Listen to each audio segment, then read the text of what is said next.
È la quarta edizione del trofeo Mario Murgia, un uomo di sport ricordato degnamente sul parquet.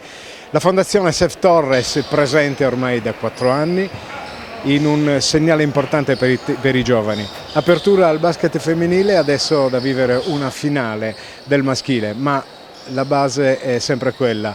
Non importa chi vince, l'importante è come si arriva alla vittoria, aggregazione, socializzazione, valori fondanti. Siamo contentissimi infatti dei risultati, non solo in termini di partecipazione dei ragazzi e soprattutto delle ragazze, come dicevi tu, ma anche la partecipazione del pubblico. Per noi è assolutamente un onore ricordare Mauro, che è stato un formatore e un educatore unico nel panorama cestistico sassarese, prima di tutto con la Torres Basket e poi con le giovanili della Dinamo.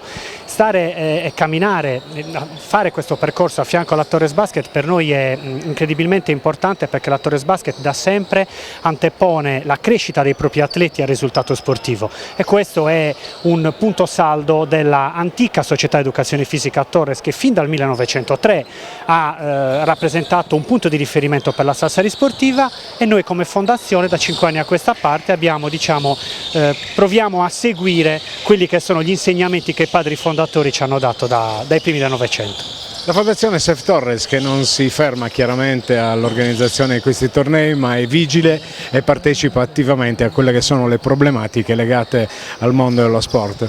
Tante volte sappiamo dei vostri interventi, però voi non fate nessun tipo di pubblicità, questo vi fa onore. Grazie, guarda, noi di base, come dicevo poc'anzi, partiamo da quelli che sono i valori della società educazione fisica Torres. Questo in questi 5 anni ha fatto sì che potessimo operare nel sociale, nello sport, e poi potessimo anche diventare una sorta di piccolo punto di riferimento per molti simpatizzanti e molti tifosi della Torres, che è principalmente calcio, ma che poi, come sappiamo, abbraccia tutto un insieme di discipline quali il basket, il tennis, il calcio femminile.